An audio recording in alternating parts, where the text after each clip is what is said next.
Shalom. For every spiritual problem, there is a prophet meant for it. Until that prophet is located, you will never find solution. So, connect with your prophet today and unlock the purpose of your life. Shalom. Okorobịa dị mma, Master Prophet, the awakened one, ihe kwuru na-eme. Okorobịa dị mma, onye amụma Yahuwah, the great ya, ihe kwuru na-eme. Okorobịa dị mma, Biafra spiritual leader, the awakened one, ihe kwuru na-eme. Okorobịa dị mma, onye amụma Yahuwah, the great ya, ihe kwuru na-eme. Okorobịa dị mma, Master Prophet, aka na-agwọ ọrịa, ihe kwuru na-eme. Okorobịa dị mma, onye amụma Yahuwah, the great, and unlock the purpose of your life. Shalom. Okorobịa dị mma, Master Prophet, the awakened one, ihe kwuru na-eme. Okorobịa dị mma, onye amụma Yahuwah, the great ya, ihe kwuru na-eme. Okorobịa dị mma, Biafra spiritual leader, the awakened one, ihe kwuru na-eme. Okorobịa dị mma, onye amụma Yahuwah, the great ya, ihe kwuru na-eme. Okorobịa dị mma, Master Prophet, aka na-agwọ ọrịa, ihe kwuru na-eme. Okorobịa dị mma, onye amụma Yahuwah, the great ya, anyị sokwa gị n'azụ. Okorobịa dị mma, Master Prophet, onye amụma Biafra, anyị sokwa gị n'azụ. Okorobịa dị mma, onye amụma Yahuwah, the great ya, ihe kwuru na-eme. Onye amụma Yahuwah, the great ya, the difference is clear. Udo, udo, udo, udo, udo, udo. Mama. Ndị Igbo ya dịrị unu na mma o. Ya dịrị unu na mma, ndị Igbo ya dịkwara unu na mma. Ụbọchị taa wụ 25th of April 2026. This is the Master Prophet Young Joshua Yawins, the awakened one of the Biafran people, Biafran spiritual leader, the prophet and the founder of the new Igbo Biafran indigenous religion, Rufana. Today I just name a casual thing, but as I said, today is 25th of April 2026. I repeat it again. Now approximately 4 p.m. in Central European time. Before me him Chiriku today, I have to make it clear, or Agmashi disclaimer.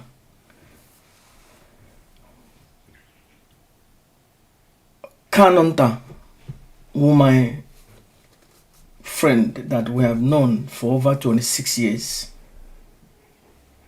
let me say 25 years here in Germany.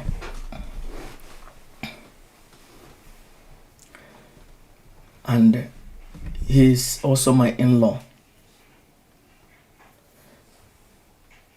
Nnamdi Kanu, okay, also one my in-law. Ihe m ga-ekwu taa enwetaghị m any information from Kanu nta. Enwebe ihe m kwuru m nwetara information ya before from Kanu nta. Mgbe m destroyere ụmụnwaanyị highway the first month of the rendition, information niile m ji destroy ụmụnwaanyị highway enwetaghị m ya from Kanu nta. Enweghịkwana m any help from him iji nye m all the information needed. Even though no one information ọhụ with him onye ha me, but then wetara me from outside. So can somebody already say, oh, maybe here in Eku, or maybe you know from Kanu nta. From my wife, and webe him put information from her. From my in-laws, I don't use him none from them. And when no when him none from them, I may use it again. I may ku again.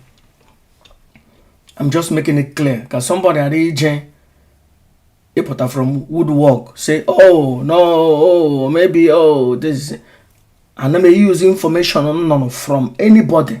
You ku him and the chime no when any time introduce or prophecy or whatever, mbuzo, one information from somebody. Mother near an information, I may use here, na him, so, all can just put you out there. Okay? And when on your gaw, no na position, no one ya mama. Ihe ni kwuru. Onye ni no nye ga-ekwu ka na ya n'ọnụ Nnamdi Kanu. Ihe niile onye ahụ ga-ekwu ka na ya n'ọnụ nwaanyị ya Kanu nta. Ya pụta ya sị, oh, I prophesy. Ya wụrụ ihe ọ nọ n'ọnụ ndị in-law ya. I don't do that. I have not done that before and I will not do it. Ihe ọbụla m na-ekwu, ana m ekwu ihe sọrọ m ne. Ihe Chukwu sị m kwuo. Ana m ekwu ihe mmadụ sị m kwuo. Ilanya in the past, kambe ejijide Maazị Nnamdi Kanu this present time. Enwebe onye pụtara n'ikwu ndị mmadụ na ha ekwule different things.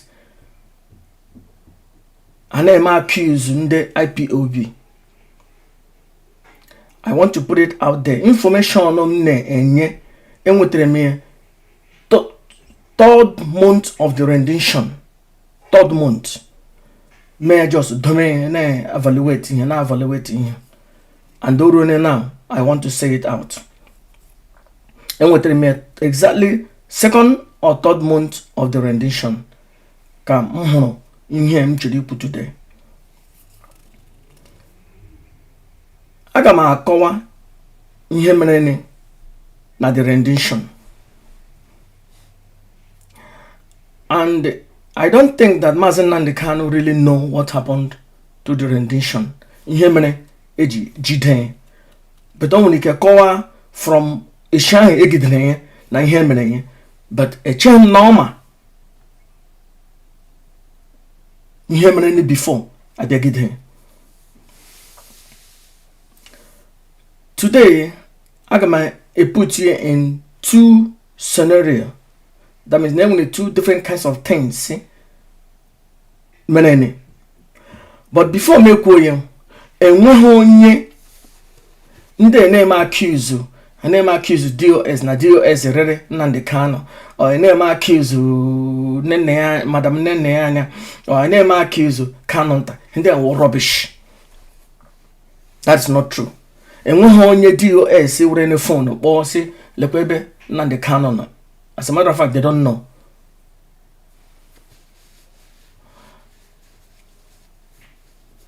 Maybe only can from somebody, but and when only DOS or any phone call, phone or say Jiggy them as in Nnamdi Kanu never gone. And when only IPO bula, only IPOB or bula, or any phone or say Judge now a bon. And then when in here, some people can check. enwere two scenarios. Scenario number 1 wona na England ma na Maazị Nnamdi Kanu no na opona from England and no jene na Kenya. Maybe here with the phone bo the zoo, see zoo lekwe bono.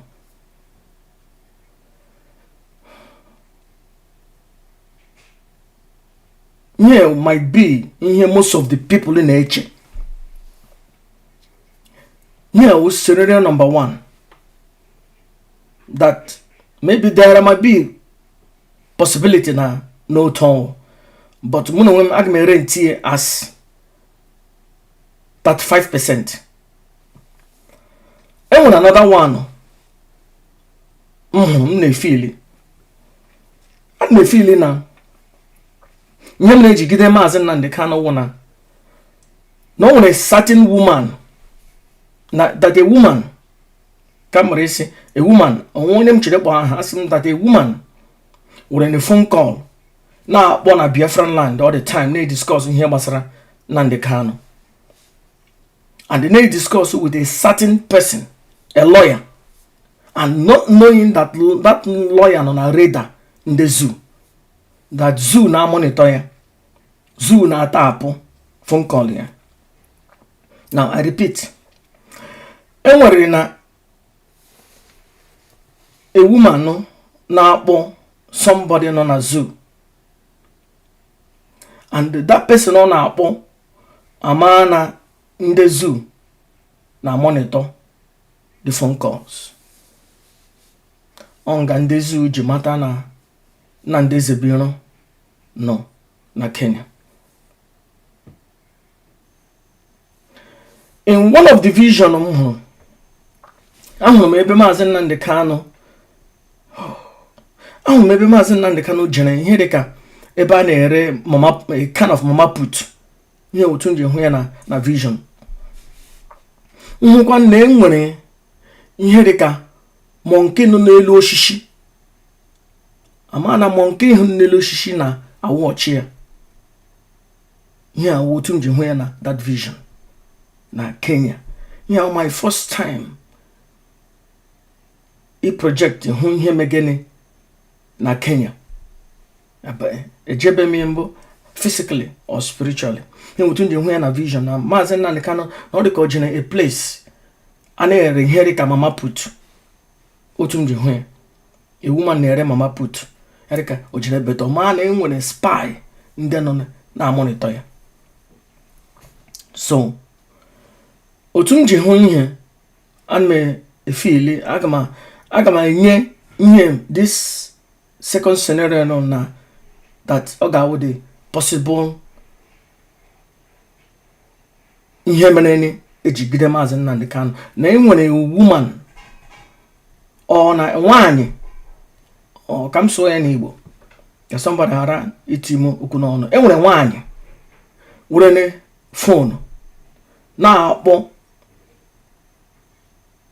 n'ala anyị na-ekwu okwu ihe gbasara the leader of the indigenous people of Biafra, and nwanyị ịhụ ama na ndị zoo na monitor those phone calls. Onga haji mata nwa idea na Maazị Nnamdi Kanu no na Kenya. Then he bido plan no ijejejite and he jide. This understanding enwene second or third week of the rendition, but me domain obim ekube me as onye amụma elebana m anya ka mpimpom tia nwanyị. Enwere ụmụ nwanyị abụọ bi n'ala bekee. Ihugashim ala bekee akpohum ebe certain region or ala bekee, or kamshi be na western world. I see him be in Africa, be outside Nigeria, or come to enwuno abuo be outside Nigeria. Iwe ye mwanya abuo oga one of them. But obim in the beginning obi m gbara m oh no onye ma agba nkịtị. After years ya bịara m clear na ọ ga-awụ onye ka ọzọ, but enweghị m the liberty, enweghị m shalom, enweghị m the peace I declare onye nwaanyị ihu right now. But ama m onye nwaanyị ihu, no nwaanyị ihu make a phone calls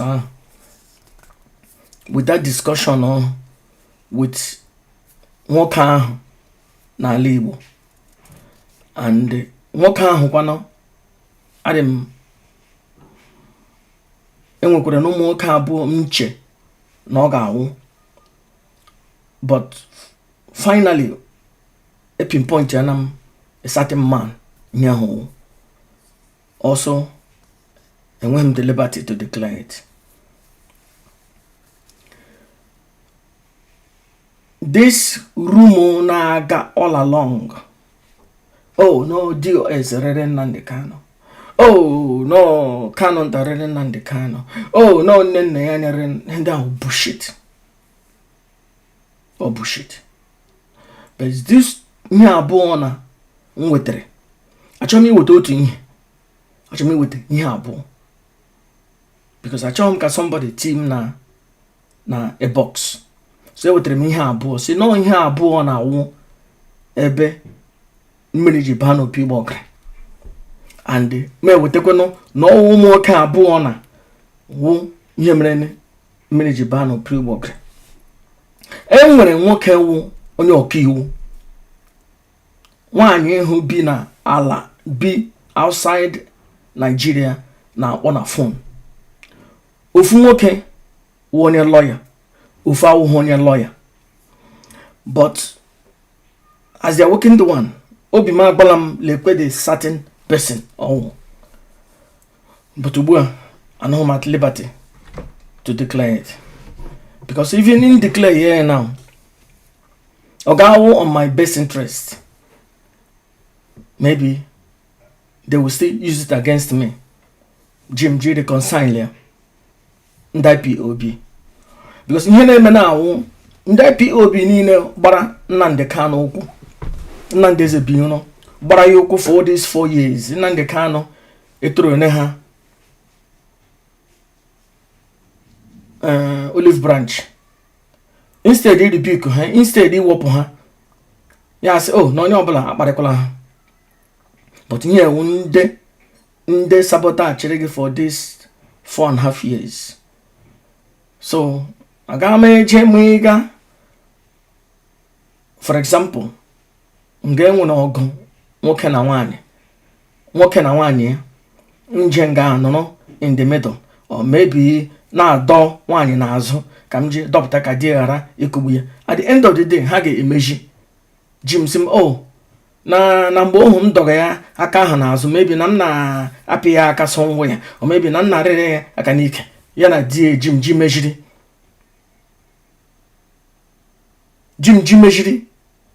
So they are working the wise, because I have transcended the mind. Ka m ghara iwuru isi m jee ịzọpụta mmadụ isi m efu. Agaghị m eje ịzọpụta ma mmadụ isi m efu. Agaghị m eme. And the situation otu ihe dị na IPOB na-awụ ije ti isi ga-efu. Ndị ahụ ije ịzọpụta at the end of the day ha ejize gị ji kpejiri ala efu. So I will not be stupid. O nwere ihe ọzọ m chiri ịrụta aka before m apụ immediately. O nwere ihe m na-anụ na enwere ndị IPOB, ndị media warrior matara na ihe niile mkpuge kamgbe 4 years na-eji okwu na chiketezie m na ndị agbata eke ibe ya na ndị nwere unfinished business against Nnamdi Ezebinyo. Ha ekpere na ha wụ ndị iro Nnamdi Kanu. You have to understand, ndị iro Nnamdi Kanu always united. They are united. Onye pụta onye ka ọzọ apụta bịa ị na-ehi aja n'okwu. But ndị media warrior now, some of them ahụ na ihe niile mere, hụ n'ụzọ chikedezie m jege, hụ ụzọ Ikenga jege, hụ ụzọ Biafran Chide Jehaz no. Bia huzie ihe niile anyị na-ekwu na ha riri ego IPOB. No, ha bụ ndị riri ego IPOB. So some of these media warriors are hona here. Now try jump ship. But 95% of this media warrior wunde proma hojo. Wunde bro they are working the one asu. Wunde bro akaji ofo. By the grace of Chukwu ndị Igbo eji m ofo karaka. Ofo na eji eme ihe siri ike. But ha abụọ m asụ n'ihu bom ebubo ọjọọ kparịa nwaanyị m, and most of them asịbe ndo.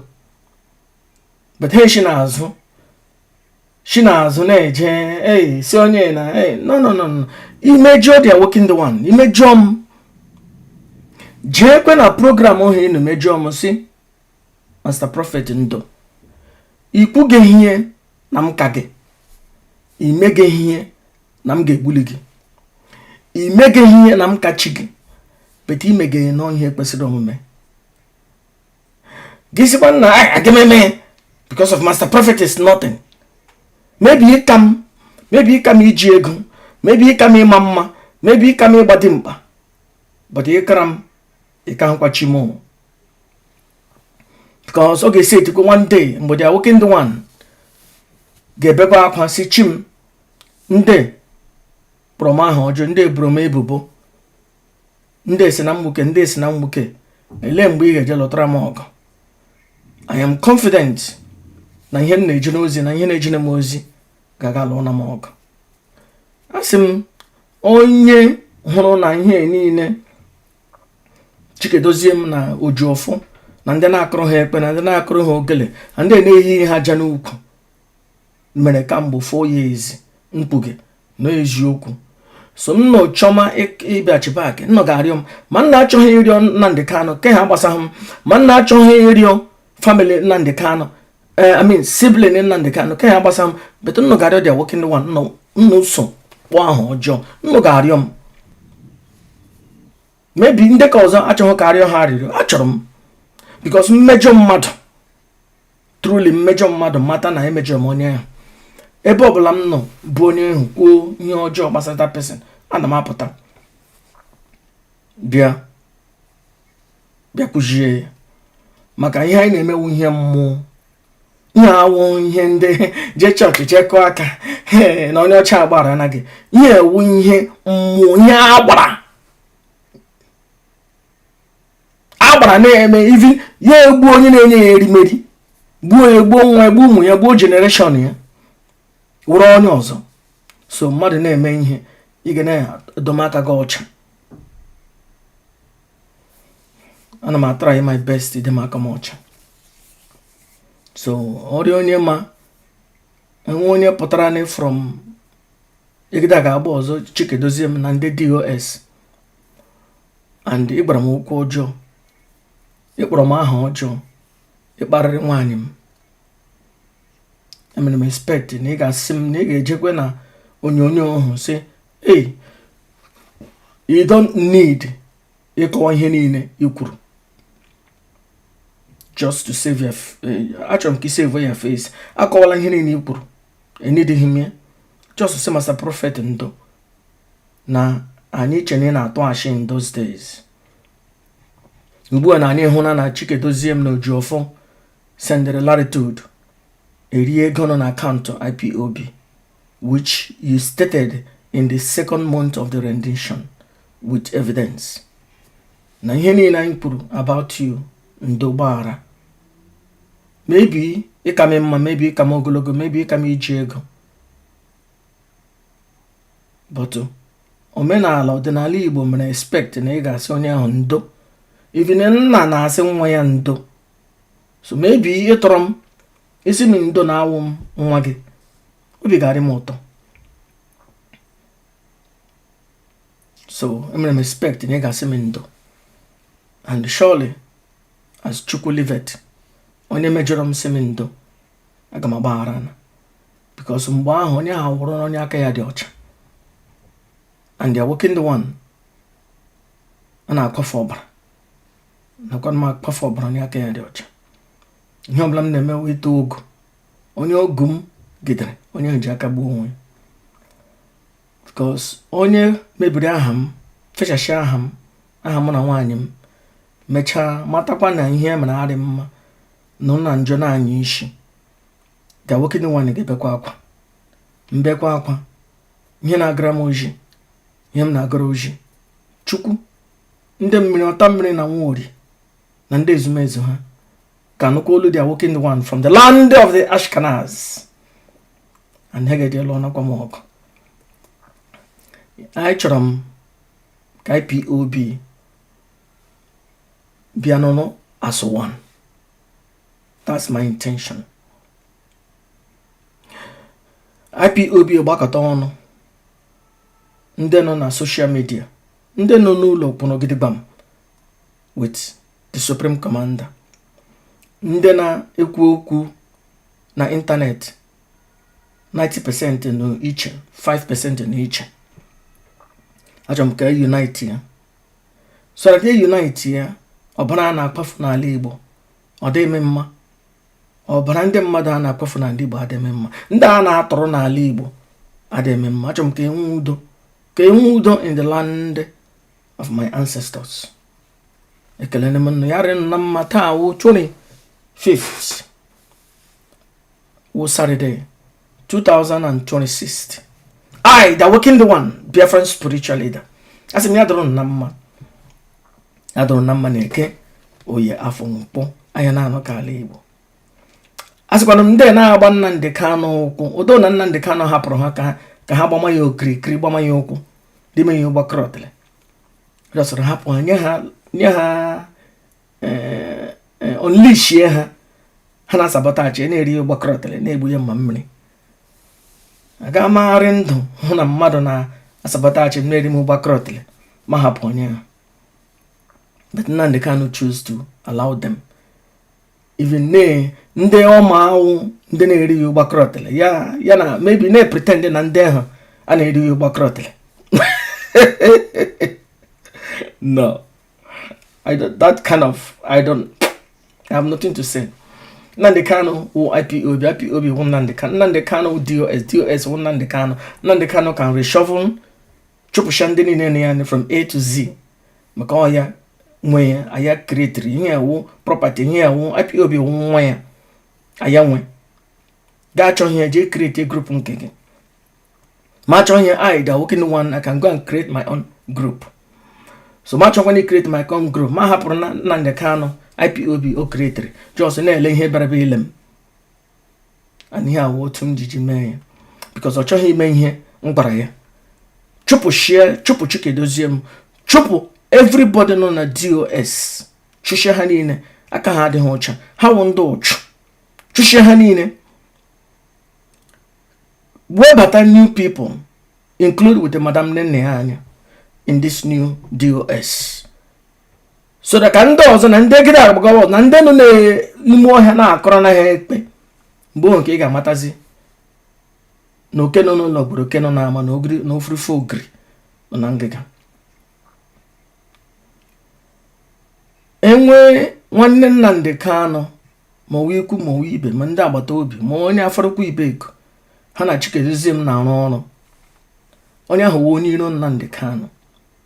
Enwe nwanne Nnamdi Kanu, Nnamdi Ezebiro, ha na Chikedozie m na Ojofọ na-arụ ọrụ, onye ahụ wụ onye ụjọ jọrọ njọ, onye ụchụ, onye iro Nnamdi Kanu. Maybe Nnamdi Kanu will not want to accept it na enwere onye iro nọ around him.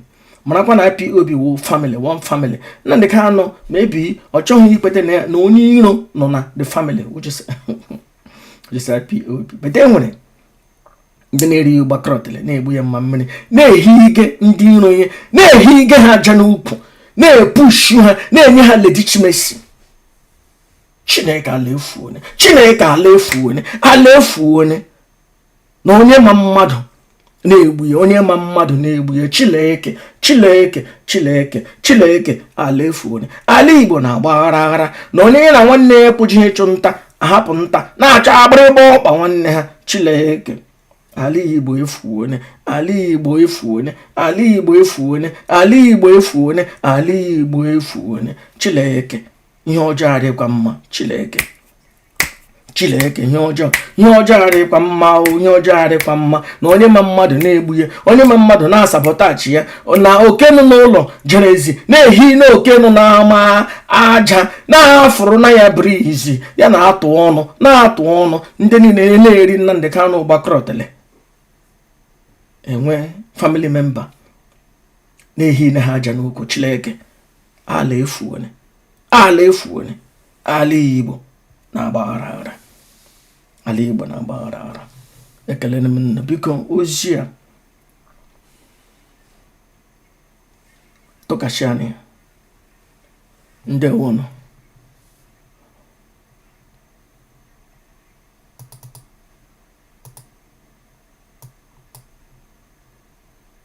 Onye ka mbụ n'ụwa, abụ m onye Master Prophet na-echere m echiche ọma. Abụ m onye n'ụwa, onye ka mbụ n'ụwa, abụ m onye amụma Yahuwa na-echere m echiche ọma. Abụ m onye n'ụwa, onye ka mbụ n'ụwa, abụ m onye Master Prophet na-echere m echiche ọma. Abụ m onye n'ụwa, onye ka mbụ n'ụwa, abụ m onye Master Prophet na-echere m echiche ọma. Abụ m onye n'ụwa, onye ka mbụ n'ụwa, abụ m onye Master Prophet na-echere m echiche ọma.